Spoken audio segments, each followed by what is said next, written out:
I'll go on mute too. Welcome to Cosmic Compass Conversation on January 20th, 2025. Today we celebrate Martin Luther King, and we're very blessed also to have a wonderful guest who is supporting all of us in our knowledge and understanding of the nervous system and the body and healing and all the things that go along with that. So I'm very excited. And I will be introducing our guests soon. But before we do that, we are going to start with some breathing and some cards and just a tiny bit of astrology today, just to kind of set the stage for what we're doing right now. All right. So you all know, but if you're new, welcome in. And what we're going to do right now is just deepen into the body. If you want to close your eyes, you can. You don't have to. You can just bring your awareness into your body. If you're at work and you have to keep doing your work, just bring that awareness inwards. Allow yourself to bring some love, energy for yourself, some gratitude into your heart. And I like to bring our awareness down through the solar plexus, down through the lower dantian or womb space to the root, and just allow yourself to thank your entire body for being here.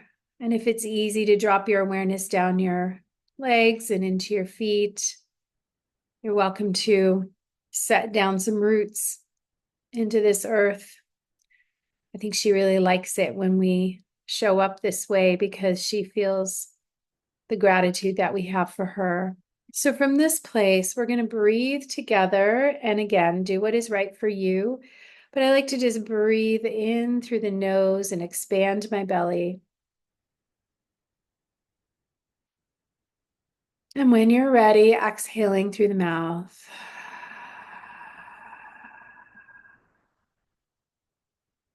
Breathing in, expanding the belly.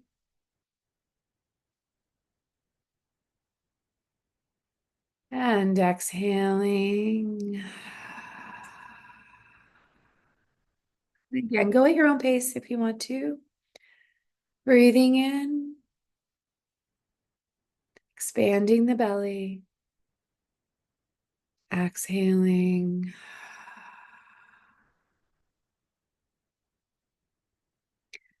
And again, just breathing in, gentle breath. Expanding the belly. And exhaling when you're ready. And from this place, if it feels comfortable, just take a moment to center in your lower dantian, your womb space, and your heart. And if there's something that you can feel a lot of gratitude for right now, just bringing that into your heart. And knowing that the collective building of energy of gratitude has a really beautiful healing frequency to it. And that's part of why we gather here. All right. And when you're ready, I usually could stay there for a while, but we are here to do things today. So I'm going to pull some cards and we're going to start actually today. We're going to pull from, I have a lot of decks here, but we're just going to pull from two decks. I'm actually going to start with a flower essence card from Isha Lerner's Power of Flowers deck. This is actually what they call a prototype copy of the deck. This is very old. It was before it was published officially. So this is from 1999. It looks very different now, but same deck, just different. So I'm going to start with that as a way to what energy, whether we have this essence or not, but what energy can we breathe in that will be supportive for all of us today. And again, collectively, this extends out to whomever is listening afterwards as well. Okay. And I'm just listening to when to pull the card. And here is our essence for today. It is rose. And I see our beautiful guest laughing already. So when it's time, she's going to share what she knows, because I think she and I know both the same thing. Probably she knows even more. But for those of you, yeah, we'll get to that. We'll get to that later, but we'll just take this in and again, you know, everything's frozen everywhere, right? But if we can just bring in the memory, or if you're in a warm place, good for you. But just bring in the memory of rose energy, rose frequency, rose, the smell of a rose, right? And we do have roses here in the house. It turns out that when you buy them at the store, which we do, they don't smell so much. But when you grow them outside, they have an opportunity to smell and they're beautiful. So this is our essence that's coming in that we are collectively asked to use today. And I will let our guest speak to that actually, because I think she has quite a few things to say. All right. And then I'm just going to pull 3 tarot cards for the week. As I'm doing this, I want to just bring to your awareness the unique essence of today. We have Sun has moved into Aquarius. It is conjunct Pluto.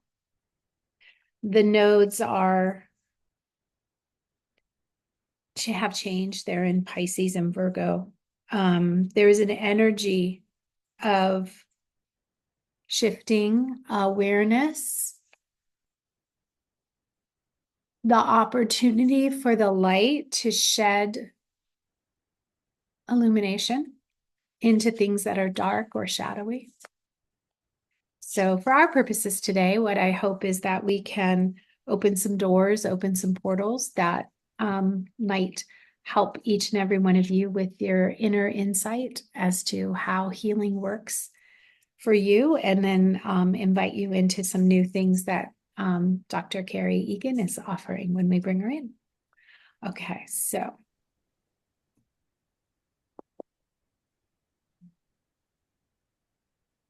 our first card for the week. Oh, good. See, we got this last week too. And I swear I shuffled them really, really well. I like it when we get these really hopeful cards, right? Not that the other ones aren't good. It's just always nice. Just a little breathing room, right? Just a little breathing room. I'm not sure if you're noticing, but I'm seeing a theme already. Okay. All right. Now our next one. I'm going a little more quickly today because I really want to get to our conversation, but you know that we can always come back to these later. Well, I think we got this one the other day too. Well, I think there's a message that's trying to get through. I swear I shuffled them. They've been used even since last week too. Okay. I'm seeing themes. Do you see some themes? See, this is really important. So we've had this in the last couple of weeks. We've had this recently. Just remember, what do you feel? What do you see? What do you sense? What is surfacing? Okay. I was waiting for this card. And remember, I'm just going to say this. When I pull the cards, they're not in any particular order. It's not like past, present, future, or anything like that. I'm just pulling cards for the week. So this is the card that some of you probably thought we would pull right away. One of the cards that when I pull it, I often think to myself, okay, there's some work to do. What do I need to look at here? What am I aware of? Right? So I've said in the past, like I'll make jokes like, oh, this is my least favorite card. In a sense, it's not actually my least favorite card. It's probably one of the cards that supports me the most, because it's when I feel maybe like, I'm not going to put too many words into this because I want you to have your own experience. But when I feel all of this, how do I come back to this? How do I come back to this? right? So if I'm here, what am I working with to get me back to these other places that seem on the surface to be a little happier, right? This on the surface does not appear to be very happy. And then of course, now we have we have some support here too. So we don't, we're not shy on this call, but it is definitely a time of looking at some of the shadows. I mean, what are some of the wounds and shadows that need to be healed? And we seem to have a lot of healing energy available. Yeah, exactly. Beautiful.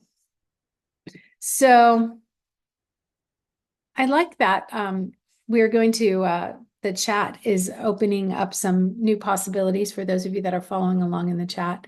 And yeah, so continue the chat if you wish. I don't monitor it as much when we're talking because I'm focused on our guest, but I love what I'm seeing here as reminders for all of us, right? Okay, so in the midst of all of it, I want to invite our guest, and I'm going to spotlight our guest now. I want to invite our guest to come in, and this is Dr. Kerry Egan. And Kerry and I have known each other. Have we known each other since 2019 or 20, I think. 2020? Okay. So we've been traveling this very interesting time. And for those of you that know me, you know that I use the word interesting, and I have since I was in high school as a placeholder word for I don't know how to describe what's going on. So if you hear the word interesting 50 times today, it's because I don't know how to I don't have a vocabulary that's fitting in with how I'm feeling. But yes, so Carrie and I have been navigating our collective world and our personal worlds together for almost 5 years then, I guess. That's amazing. So good to have you. So for those So of you fortunate. that don't know her, like I know her, and David knows her too, so that's beautiful. And David, I can bring you in later if you have anything you want to share, just let us know. For those of you that don't know her, like I know her, um, Dr. Kerry Egan is a specialist in healing work. And I say it that way because, Kerry, you bring so many aspects of healing into your work. And so there's the physical, and as I said in the newsletter, so there's the medical model as you've learned it over the years. And then there's the energetic healing that you've learned and are continuing to learn and teach and share. And then there's this place where you love, like your passion lives around the nervous system and many things that I don't actually, my vocabulary does not keep up with yours. But I do want to ask you to share for our people here um, your favorite parts of the work you do right now and what inspires you, and then a little bit about how you got here. So you could do it in whatever order you want. Yeah. Thank you for that, Denise. And thank you for the space you hold. And thank you for those cards. Ooh, good ones for today. I had a lot Oh, of thoughts yeah. on Don't them. forget, you want to talk about that, Yeah, right? I did. I'm not gonna lie. I think what first comes in for me is that I was led into, obviously, as we all are, into the work step by step by breadcrumb that we do as we're navigating our no's and yeses. And I still remember coming into undergrad not knowing what I was going to do, and the Bio 101, and they throw up the nervous system, and I'm like, that looks complicated. I have to learn that. No idea where I was Oh, going with it. No idea. okay. But I was like, oh, that looks serious. I need to understand that more. And so, fast forward the number of Yeah. years and ending up in, my doctorate in chiropractic and deepening with that. I felt so fortunate to then become that kind of clinician and physician of that work. And yet, of course, that's just the foundation and the opening and the portal, as we all talk about, into really, what is healing and what is that next level of embodiment, which is one thing I so much love about your work because that is so needed. And I often laugh because as a chiropractic physician, we're supposed to be these specialists of the nervous system. And yet it took years and a number of very complex and challenging, interesting patients to Interesting. navigate me toward interesting patients Interesting. to navigate you as you learn different modalities, as many Yeah. practitioners do. And you really come to that understanding that the body is multilingual Yeah. and what's your access point with that system. And finally hitting that moment of like, wait a minute, we are wired for survival, Mhm. right? And that aspect of that part of the nervous system being fight, flight, freeze. We could add fawn to it, even though it's another element of, pleasing or safety, if you will, in a different version. But really finally setting into that composite of so many of the things in our lives, mental body included, emotional body included, relational patterns included, societal patterns included, that will trigger these components of our survival programming for good reason, right? We've had this in our system for so long and we're still here, which Yeah. is amazing. But I still remember the moment that it dropped in of like, but if they're in that when they're on the table, how are they receiving? Mhm. Like, how is the body actually getting that messaging? How are they able to drop in and then allow that energy in for healing? And this has been, I mean, no joke, this has been years of doing body work and realizing you are pushing that ball up the hill. Yeah, But I right. just want you to heal. Just let me just get in there. Come on, receive some love. And yet you're abutting, that armoring that we have put down for so many different parts of our system. And so when that really set in of like, okay, so what's their state? Mhm. Things really started to shift within the practice. And of course, by then I'd already, been opened into energy work and more spiritual work. And now, a deeper level of embodiment work of needing to feel safe, needing to feel that you are in an environment that you feel that you can trust, whatever practitioner that is, Yeah. whatever environment that is, so Mhm. that you can come back into yourself and open up those passages and pathways of receiving. So that was a huge game changer for me and started to really change my language with the work that I did and the education I was doing for clients. I mean, you can have a whole basket of good goodies, and if that system is not in a place to receive it, Mhm. what or how far are we really getting? With no fault. I mean, I and many people have been there for years, but when you really awaken to that idea that that's so important in our healing path, and then that next iteration of that we are our own healer, and that we can also deepen into that practice. Your entire community gets that gift through you with your loving and generous heart, which is beautiful. And I've loved being part of that and all the women I've gotten to meet through that and gentlemen. Um, so that was really big about then educating the awareness component of what is our state Mhm. and what is your awareness of what your state is. Are you in a grip state? Are you in a constant, mental pattern that is cycling and looping?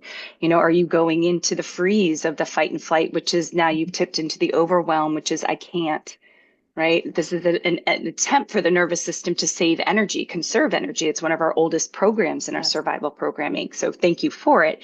And it can also look like depression, Mhm. trapped, helplessness, hopelessness. Mhm. And one big component that really woke me up is shame Mhm. being a big piece that tips us into that aspect, which brought up all my childhood programming. Like, oh, that's where I lived. Okay. All righty. Gotta Yeah. look at that, unpeel that layer.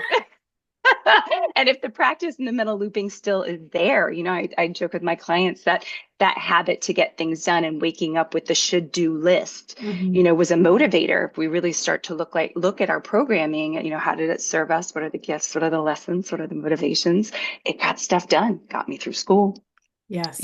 got a practice going. Those were all the gifts. But when I really started to do that deep dive on that, it became, yeah, but at what cost? Mhm. So if you're essentially waking up and starting with that list that is the should doing, which is essentially Mhm. shaming for what you haven't done, at least for my journey, my perspective, I'm not speaking to others in their own iterations, then what is the cost of that? Mhm. And what is the shift from I didn't do, I'm not good enough, I can't get this done, to what would that look like in a different way? How does it look to motivate myself, not in that survival programming, not immediately taking myself into the shame programming, not immediately taking my nervous system into this, got to do it, got to do it, got to do it, which would give me energy. I might say false energy or Yeah, short-lived burst, it because again, does. It's we were true. right. Yeah. Yeah.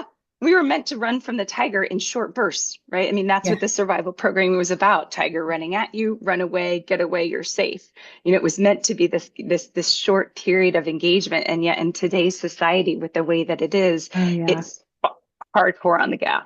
Exactly. And that's actually, when we met, that's exactly what was going on. And the unrelenting stress on top of and again, this is, we're living in the United States, so we have a particular culture we're Mhm. living in. Sure. Um, right now that, like you said, is like the gas pedal is already down full on. And a lot of times, and I can't speak for anyone else, but a lot of times I have felt like the gas pedal's on and I'm trying to brake while the gas pedal is on. And we know that Mhm. that is not a good plan for the car or for me. Correct. But that's what it feels like, right? Does.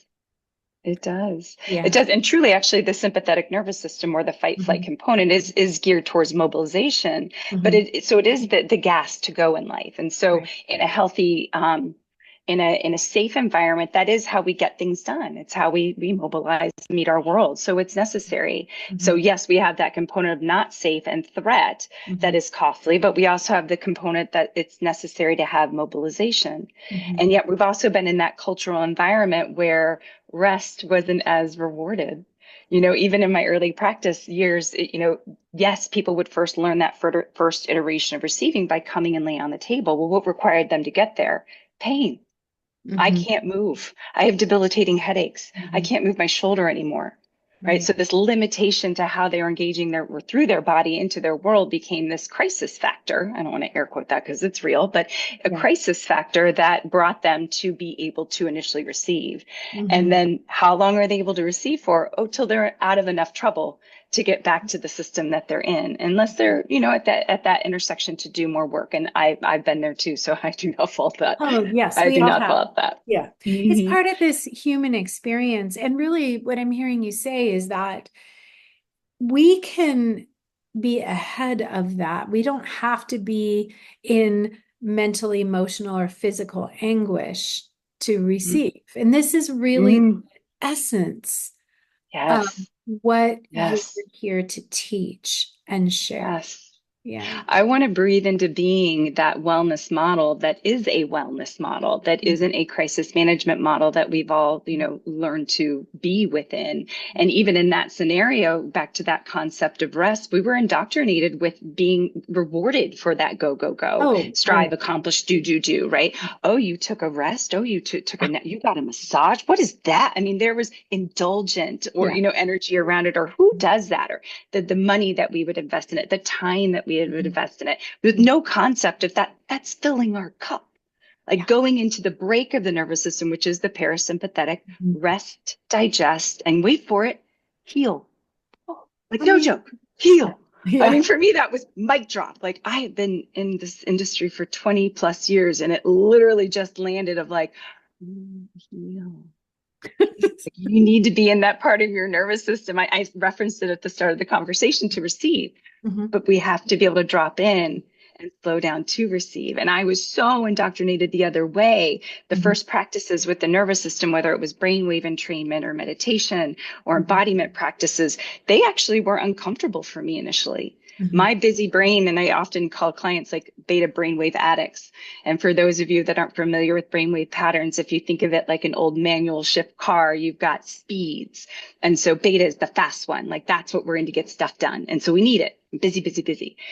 But once you shift down one gear slower, we're into alpha, which is a little bit of a slower brainwave. This is where we kind of Okay. daydream. We also sometimes get creative insights. Sometimes if you're used to driving somewhere and you've been there a million times and you get there and you're like, God, I don't really remember driving here. That is part of that kind of state. Then the next brainwave down is actually theta brainwave. And that's the first stage that the body can actually begin physiologic relaxation, which is Mhm. beautiful. It's Mhm. also where we access subconscious mind to begin. Hypnotherapy does work there. Theta healing as a modality does work there. We can access some of our subconscious programming there, which is beautiful. The next brainwave down, delta, is our deep sleep. So wouldn't we all be loving to get in that? And yet our adult cohort, right? Pretty jacked in the braided brainwave, pretty jacked up digestion, sleep, and struggling with some Absolutely. aspect of healing. So it Hmm. really kind of points to that imbalance in the nervous system, that imbalance in the brainwave flexibility and capacity, and showing where we're really stuck in our comfort zone. So back to that discomfort and me initially dropping into those, it was, oh, I don't know if I like this. I don't know if I like, what's this slow thing? What's this? And then the stories come up, right? Like whether it's lazy or indulgent or I have stuff to do or, squirrel where your Hmm. brain goes off Yeah. to, there wasn't that celebration initially and like, oh, this is yummy and healing. And I'm so grateful. Thankfully, that's where I am now. And I love having that time with you and teaching it as well. But I do honor that that's not always a welcome state initially when we've spent so much time in the other realm and it's so fortified and so strong, so familiar, so practiced, and so trusted, Oh, and yet so absolutely. depleting. It Mm-hmm. is. And I'm really appreciating what you're saying too, because there are ways to bring it in, even in lives that, and I'll just, I can really just speak to this for myself, but for whatever the reason, right? There is a tendency towards survival mode. And whether it's our past, whether it's our present, but there is that Mm-hmm. tendency to stay, like you said, stay up with that energy. Mm-hmm. That I appreciate what you said too about the discomfort, because even though I teach a very stillness oriented movement meditation, which may sound odd to people, but for those of you that know, understand. But even though I drop in, even though I'm doing that on a regular basis, my basic mode is still a little more Mm-hmm. jacked up than I want it to be. Sure. It's Sure. it takes practice, it takes commitment to Mm-hmm. continue to trust, as you say, that Mm-hmm. that level of expansion and deepening Mm-hmm. actually brings us into a place of safety, which brings me Mm-hmm. back to this idea of safety, because it's something you touched on. And I think um, when our body, mind, or our bodies, or however we're going to explore this, even our souls, don't feel particularly safe, no matter what healing modality we're working in, it will receive some. I mean, it doesn't go, it doesn't go without, and things happen. And when we feel safer, Mm-hmm. more can drop in, we can ease out of that. So do you want to speak a little bit to that? I do. Thank you. Brings in for me the lower three chakras. For those Mhm. of you that are familiar with that term, those energy centers in the lower part of the body. So root or sacral, as you lovingly call womb space, and then our solar plexus chakra. And through the trauma work that I had done, it was lovingly referred to as the root being our physical body, like the right to be here, or physicality, if you will, but also because it's linked to the adrenal glands, very much linked to safe, not safe. It also links to, security and abundance, lack or scarcity or abundance. So Right. fascinating there. And Yeah. then the next level up at the sacral level being the emotional body. Yeah. And of course, is not likened to inner goddess, inner child, sensuality, sexuality, all the energies that go with that, sensations in total. And yet we're guided by that if we're safe enough to feel them all. And then the next level up being the solar plexus chakra, lovingly called the mental body. And for me, that just made so much sense. I'm like, I have lived there. I practiced that. I was good at it. So back to that busy brainwave and the go, go, go until a complete crash, right? Literally a crash where I could no longer do that anymore and then needed to shift my strategies and my programming in order to understand the rest of this realm. And so any of the bodies, mental, emotional, physical, that sense that state of threat, and they're not always in coherence, so back to receiving a bit of care, a lot of medicine, if you will, is being done to whether Mm. it's true medical trauma of having, interventions that had to be done and the body maybe not being in full consent or any of the bodies being in consent, or going into the practice model I was speaking to before that you are seeking care, Mhm. but you're maybe not even clear on how to advocate yourself. Some of the activation work we did early in my realm, it could be quite uncomfortable. Yeah. And there's that version of like, all right, I can do it. I can take it, Oh, as an endurer, right? yeah, Like I right. can get Yeah. through it, or this is good for me. And I'm not saying that there's not an edge for us to work with where we stretch and we grow or where we come to nurture ourselves. But that was definitely my understanding of how to receive initially. And you could get a bit. Sure, you can get a bit of that care, but at some point there's a lockdown and an armor up that's going to limit how much you were able to fully receive.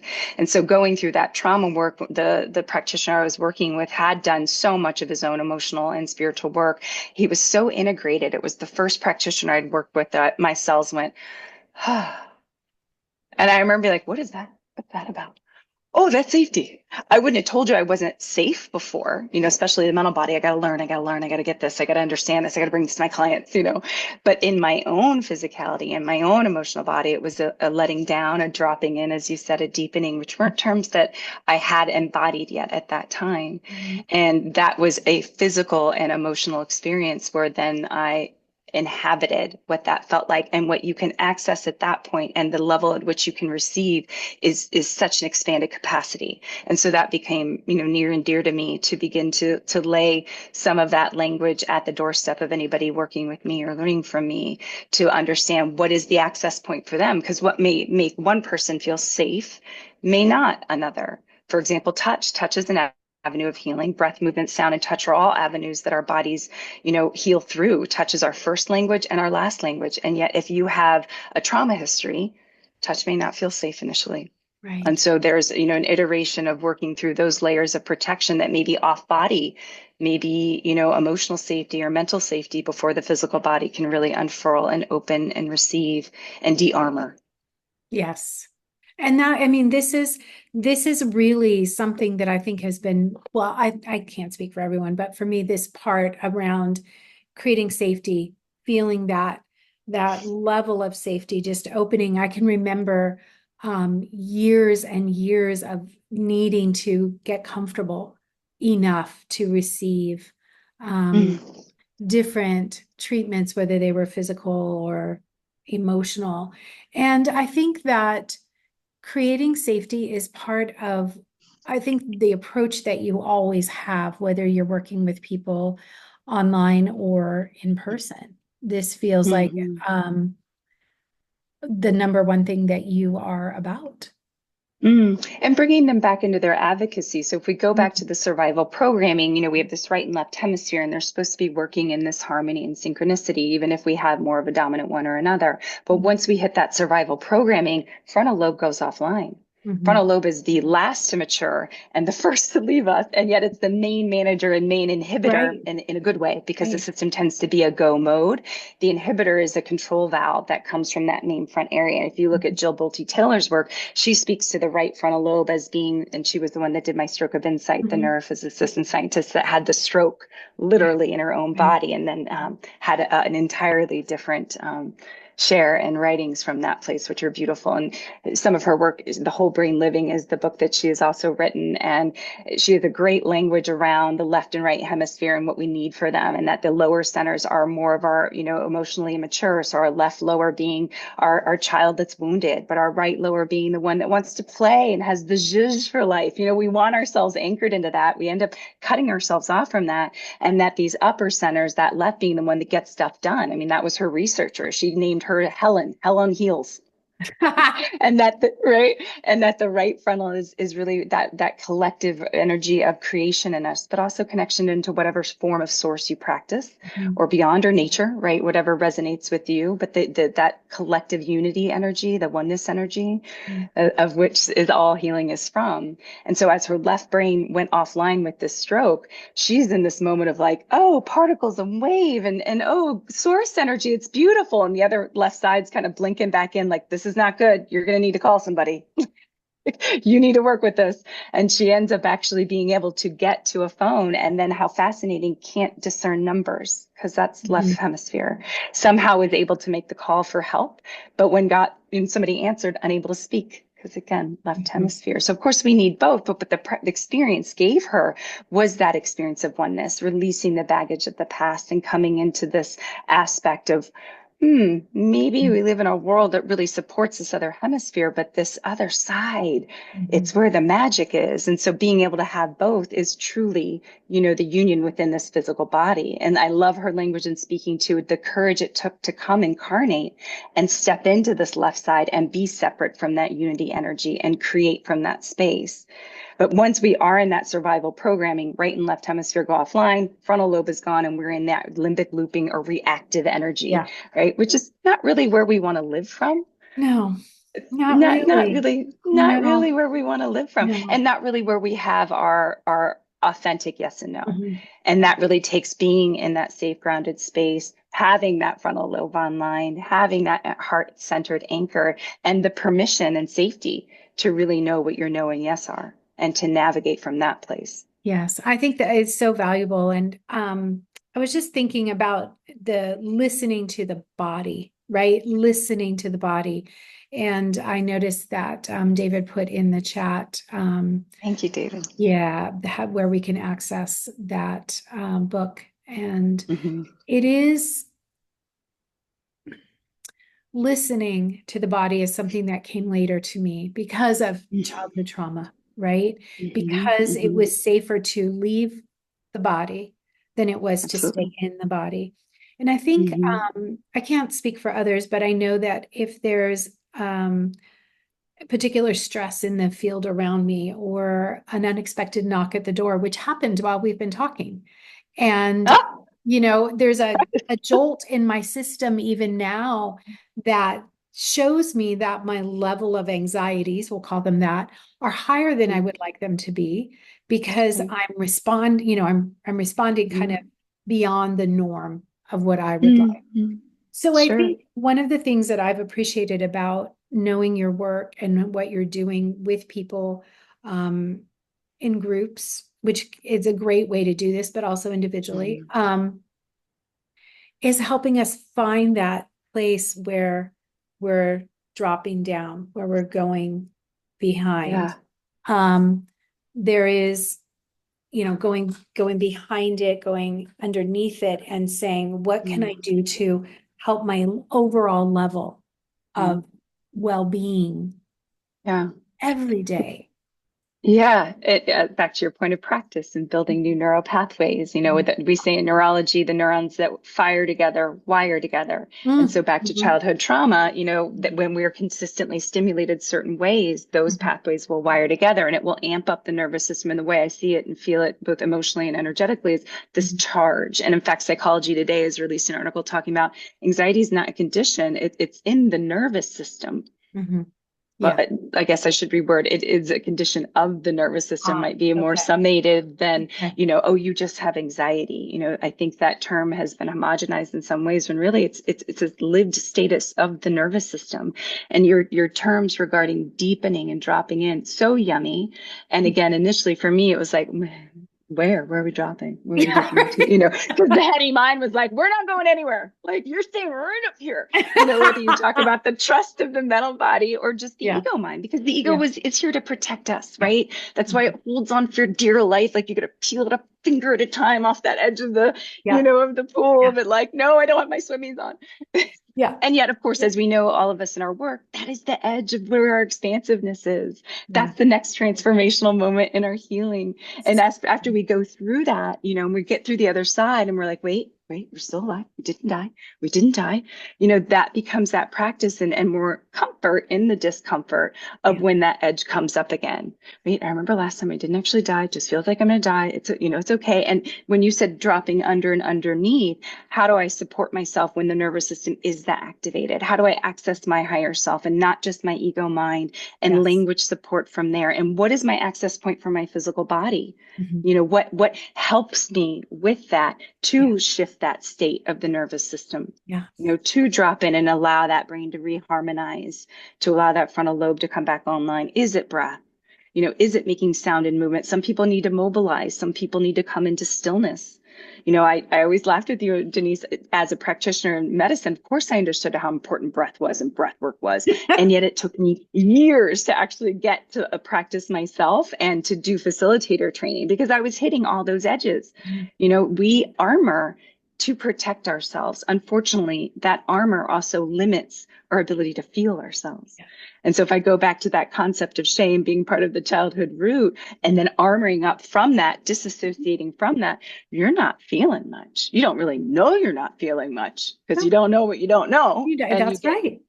You really don't know what you don't know until the first time that lid cracks Mhm. open or the first Mhm. layer comes off. And there's both to it, right? There's the grieving of what was and what really had come in. And then there's the gift of what comes in with that, such as more sensation. Because if you have this human capacity spectrum of emotion, and emotion is meant to be our navigational tool, then the ability to have fluency, and fluidity in that is, and it creates resiliency. And yet most of us, we're avoiding this and chasing this because this is bad and this is good. And this is so overwhelming. I don't have the internal structure to let this come up because, as Candace Purse said from her NIH research, emotions were meant to be molecules in motion, like simply kind of come up and through to navigate. And yet, what do? We start to grab onto it. Oh God, I don't want to feel this. This is too much. Oh no. Or we want to blame another for it, right? Get it off my nervous system. Yeah, Their yeah, fault. They did it. They're terrible. yeah. All strategies, early strategies, and thank God for them, but they have a place to mature. They have a place to come into the light, as you said at the start of the call. To be opened and expanded and loved and dissolved in the way that they once were, and then to expand into what they're really becoming, which is this capacity to let them move up and through. Because truly, chemically, there, I think Jill Bolte Taylor, again, in her research had stated 60 to 90 seconds, I believe, is the neuropeptide loop for when we have an activation or a trigger, right? Really, it will move through the system if we allow it to. But Right. how many of us have been triggered much longer than 60 and 90 Yeah, no, seconds? am I what? Yeah, All how's that right, even that's child's possible? play. That's Yeah, child's play. Because yeah. we've grabbed onto it, right? Whether it was the emotional body that maybe had a story or a trauma linked to it, like, oh, this is just like when, or I'm always hurt, or the mental body starts a narrative, around it, or it links to a past trauma or a lineage trauma. And Right. so we just keep relighting that fuse. Just keep Yeah, relighting that fuse it's and burn it true. up. Yep, it's true. And I actually, you touched on a couple of things. The lineage trauma is an interesting one as well. We can always have a whole conversation about that and how our Mm-hmm. bodies are a product of generations prior to us. And I think one of the Yes. more interesting things that I learned, I don't know how many years ago now, maybe 20 years ago, was, if we go 4 generations back and we look at what's happening 4 generations ago in our Mhm. DNA lineage, Yeah. Yeah. we're actually the product of that. And so, In all the ways, yeah. I coming again from a medical background, you had Punnett squares, you inherit this, you inherit that. It was very, very medical, right? And when it came into the energetic work, I'm like, oh, you don't just inherit your eye color and your hair color. No.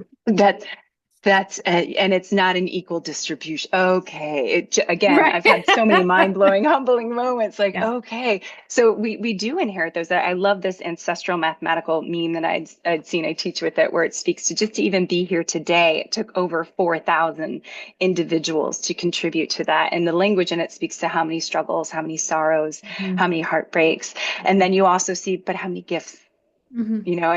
and how much was brought forward to be gifted to us at the Yeah. same time. And Yeah. being a military family, I didn't have a lot of anchoring to the land or to, my lineage, quote unquote. So Mhm. coming into energy work is what really opened that more of like, oh, that's a big deal. That Yes. is a really big deal. It is inherited. Those imprints are still there. And so debriding some of that to come into the higher awareness of, again, the gifts, the motivations, the learnings that we're lovingly keeping as we released any of that stored trauma and cellular memory, any of the Mhm. shock, right? Anything that's been implanted there that will cycle up. Because if we go back to the mind, right, 90% is subconscious, 10 Yeah. is conscious. I Yeah. mean, that imbalance scale was another moment for me that was an eye opener when we talk about what's programming. And if we reach back to what I stated regarding the brain waves and the manual shift car, we are in theta brainwave from 0 to 6 years old. We are just little recording devices, Yeah. right? There is no filter yet. There's no frontal lobe there being like, that's a good idea. That's about it. Nope. We're like, how do we learn this? How many jingles do I have stuck in my head from programming that we watched, on Oh, I know television? someone like I that too. they Right? Like they just pop out. You're like, oh, that's not programmed or anything. But if you play that to something applicable, like, well, what were your parents doing if you had two parents, or what were your caregivers doing, or what was your schooling like, or what was your back to what's your environment like? That was also part of your recording device, which can then parlay into attachment theory, which is again another rabbit hole we don't have to get into. But that 0 to 6 age frame and functional neurology, a realm I'm trained in, they speak to it. So now I could anchor both this energetic conversation with this neurologic conversation of like, no, they're actually in this theta brainwave, and there's a reason for this. It's to learn their world, it's to mimic and mirror, it's to grow the nervous system. And yet, in what way? If we didn't have, integrated care partners that were able to hold space, I don't know about you, that was not my experience. They did the best they could. That's the blessing we leave. But that was not, the model of co-regulation that the early nervous system would have learned. I'm safe. I can come back into that social engagement system, as the polyvagal theory speaks to. I can allow these emotions to move up and through. And now I have a deeper understanding myself, says the 3-year-old, not me. Right? No, That I didn't don't think happen. so. That's a different language. Didn't grow up with Right? it. Yeah. So back to practice now, you and me, Yeah. Denise, and why we learned about deepening and expanding and dropping in and creating safety to do so. And the gift of finding, oh, this can feel good. Yeah. Oh, I feel lighter. I feel more relaxed. I feel, more centered. My brain isn't as busy. I feel my feet. Weird. I didn't notice I didn't feel my feet before, but Right. I feel my feet now. No, and it's true. And it's yeah, there's every reason to just continue to deepen into that practice every single day. Absolutely. Yeah. Absolutely. It's become a big part of my work in the last 10, 12 years, that how do I worked with athletes, quite a bit in the first 10 years of my practice, which was a really, really great experience, especially working with like balancing the postural system, the muscles and the firing patterns, all great nervous system language. But I did come upon, okay, how can you keep pushing the hell out of a system and never repair it? This doesn't make sense to me, because everything there is harder, better, faster, stronger, harder, better, faster, stronger. Yeah. And then these athletes would break down and they come to you to get fixed. That's the term, fix me, doc. And you're like, oh, but you're just going to go blow the fuse again, because this is your world and I didn't know it then, your identity, your value, your acceptance, Mhm. and your wiring now to be here. So Mhm. that's a lot to start to unpeel in that moment in time. So actually my specialty became the athletes that got injured and weren't ready to return. And what an exquisite learning in that, for them it's earth shattering and the world breaks down. And for me, it was the opening, because until we breathe in this new way of being, until we peel it back till it doesn't have to be, the pain of change is less than the pain of staying the same, or the Yeah. fear of moving through that ego death, or the fear of dropping in, then it is that moment of the reckoning that often gives us the gift of the becoming. Yes. And I'd like to just move that into the emotional realm just for a moment as well. Mhm. Um, there are places where we will push and push and push mentally, emotionally, spiritually, even. To be honest, Yeah. there is a shadow side that you and I Yeah. talked about before, with some Hmm. of the ways things are languaged in the spiritual realms that Agreed. kind of remind me of faster is better, bigger is better, push harder, be better, Absolutely. and Yeah. so what we don't want is to come crashing down and then Feeling like realize, right? Okay, do you have something to say there?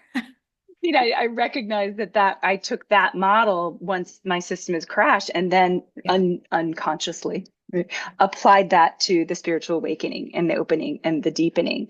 Because I had no full practice yet of self-care, self-nurturing, self-acceptance, hadn't opened all the pathways to receive that. So it just became, okay, so this is the next thing I need to learn, do. And back to the shame conversation we started with, there, I remember coming to the point, I don't know, 4 or 5 years into spiritual work and teaching it and being like, is this push coming out of that same root? Is it out of, I'm broken, and so this needs to be fixed, instead of that centering, if you will? And all of us have feminine energies into that receiving of like, what's here today? Right. Yes. What is the gift to receive today? Or what am I getting to look at and to understand more fully and to release, which had such a softer edge than the get up and write all these out and make sure you do all this clearing and this edginess that Mhm. again I had been successful with, Sure. call it that. I Yeah. got stuff done. Didn't really quite process it was the same way I crashed my body that led me to the spiritual work I thought I was healing my body with. But it was truly a rebalancing, whether you say my masculine and feminine energies or you say Mhm. that gas and brake, whatever aspect to then find an integration because they both serve. If you even speak about the table, that can be referenced a little bit more of our feminine energy, our ability to lay in and receive. And Yeah. as we get up and meet the world, our assertion energy, how do we meet the world? A little Right. bit, possibly more of either our masculine or our mobilization energy. And we need both. You wouldn't want just one hemisphere, but No. which one is dominating most of the time? Mhm. What was your programming in your family and your societal or even religious realms, wiring together and strengthening? The only way to trust and the only way to be here. Yes. Beautifully said. Thank you. Beyond thank you. So you could tell that Kerry and I could go on for hours and hours and hours. Kerry, what I would love to hear, and then we're going to get into you have something coming up that I want to make sure we share. But Yeah. what is your, I mean, we've heard so much from you, and I'm so appreciating that. But what is that motivation, the why, the thing that keeps you Mm, going mm, every day? To be so enthusiastic and so yeah. compassionate and so loving about Yeah. the work. Mm. I, I think that releasing of the indoctrination and stepping into that advocacy and embodiment is such a gift and why we came here. And yet we know we didn't get that training, we didn't get that book, we didn't get that experience or hand holding. And so if I can offer that even a piece at a time at anyone that I'm engaging, to me, it is expanding that network of the isness, of that expanded divine, pure, unconditional love that again wasn't part of my root. And if we can be living from a place where our emotional, mental, physical, if we're just talking of the lower chakras, but of course our spiritual and energetic bodies have an opportunity to be in resonance and to be integrated with, wow, what kind of world would that be? What kind of wellness and vitality would we have internally, individually, in relationship and in community? Yeah. I That, would, that I want to dream yeah. that to being, yeah. Yes. So do I have your permission to share just your top three astro, sun, moon, and rising? Absolutely. I really want, because I want to bring in this more this year. So for those of you that are studying with me on the astrology realm, Um, let's just start with I want to help people become undoctrinated. Now, I want you to all quietly ask yourselves what sign might that be? Okay. I'm going to say it now. Carrie is an Aquarian. Of course she is, because the Hi, Aquarian, Nancy. yeah, Aquarians want freedom from being indoctrinated True. and they want others to have freedom too, right? So that there's that. Now, you notice, as I noticed, that Carrie is also very kind, very compassionate, very loving, very gentle. I want you to think about a sensitive, gentle sign. Okay. She has This is fun. Cancer rising, right? So that love that's going out there. Okay. And then she's very embodied. She talks about the body all the time. I mean, what the Mm, point, the body, how are we going to integrate the body? So this might be a little more challenging because there's, the body can, I mean, everybody has a body, but she's a Taurus moon. Okay, Taurus moon. We love the body. We love sensuality. We love pleasure, right? The Taurian energy is all about that. And so by bringing all three of those, and these are just your main mm, things, right? But by mm, bringing all three of those together, you mm, are creating a literal body of work that is helping change things mm, for all of us. So I want to thank you for bringing all your mm. pieces together here and arriving with that. Okay, and then I would like to, and this is my thought here. Um, I'd like to just get your thoughts on this, and then we want to Mm. talk about the webinar and anything else you want to Great. share.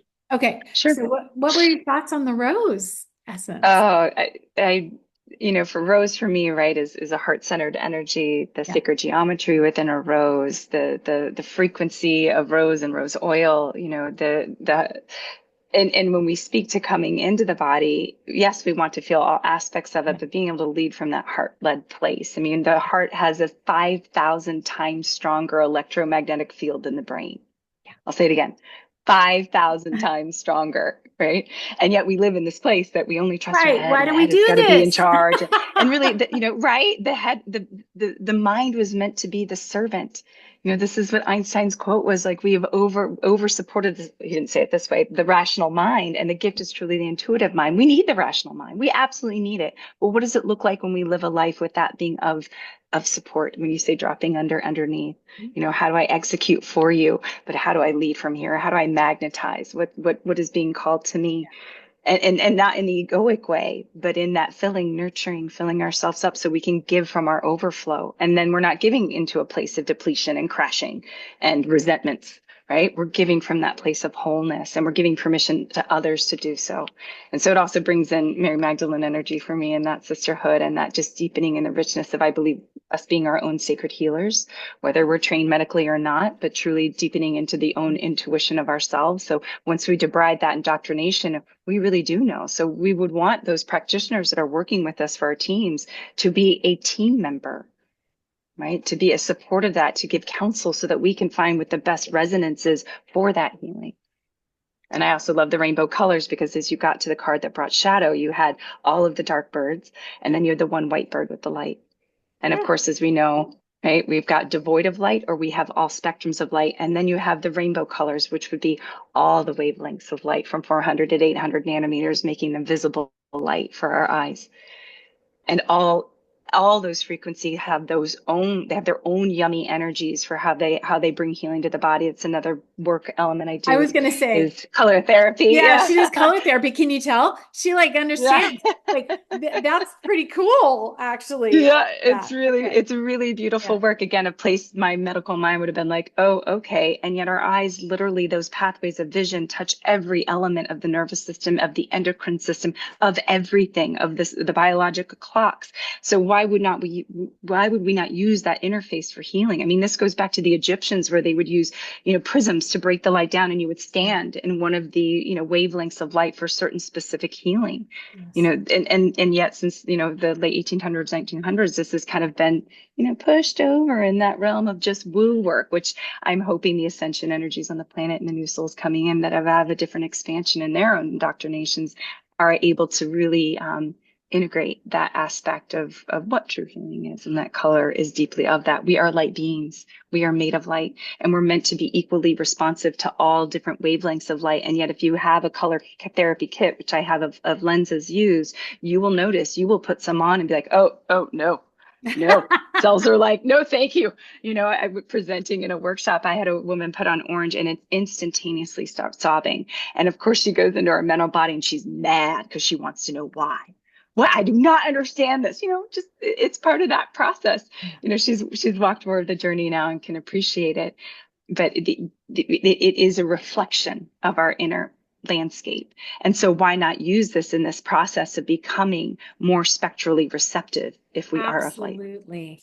Yes, I love this. And only because of time, I'm going to move us I, forward from here. But I'm going to go absolutely. ahead and I'm putting in the chat. Oh, wow. You got there first. You're so fast. You Oh told me to prep. my. Okay. So there you go. All right. So, Kerry just put in the chat a link, and I'll put that on the YouTube. I'll put it in the comments, Thank you. to Thank a you. webinar that you're offering. Can you just Mhm. share a little bit about that with us? Yeah, I've been running a monthly group healing call for my clients this year called Body Dialogues, and lecturing on different topics of the body. And that theme of what we were speaking to today, of this nervous system advocacy, understanding our state of which we were in, understanding what activates us and deactivates us, and what is our access point for doing so individually. And so this for me is a foundation for us to begin to build our wellness and our vitality upon. And so it felt like a calling to call through of like, okay, I guess I'm talking on the nervous system. And Yes. so this was my gift and culmination for the year to my clients, and I'd love to gift it to you. It will be the 8th of February at 11 Central Standard Time. I'll be speaking and sharing on all of these topics. There'll be a question and answer time and a meditation and break in the center, going through some of the avenues and options for deepening and dropping in And for your dropping. nervous system I- wellness. Yes. Good words. I love it. Thank you so much. And I'm really excited. I've already signed up for that. Thank It's, you. we are, this is a commitment of how do we move forward during these Yeah. times. And, um, I'm deeply aware of how much study and knowledge you have. Mm. And one thing I've always shared with both Kerry and David is they like when I hear them both, I feel like my brain just stretches listening to both of you because you both have so much to share and so much knowledge. Mm. Sometimes I would just like one of you, but or both of you, to be like whispering in my ear to let me know how to say things because the way the language flows, even Carrie, Mhm. is so powerful. It's filled with knowledge, but it's also Mm. very Mm. accessible, and I really appreciate Mm. that about your work. Thank you. Thank you. I hear Really you, happy and you were thank you for here that. with us this morning. And Thank you for what we're having gonna me. do is we're gonna stop the recording and then we're gonna just spend a couple of minutes. I don't have a lot of time. She doesn't have a lot of time today post Mhm. because you'll get to go to the webinar and ask questions. But if Mhm. there's a couple of quick questions, I'm gonna go ahead and stop the recording. So thank you, thank you, thank Uh, you.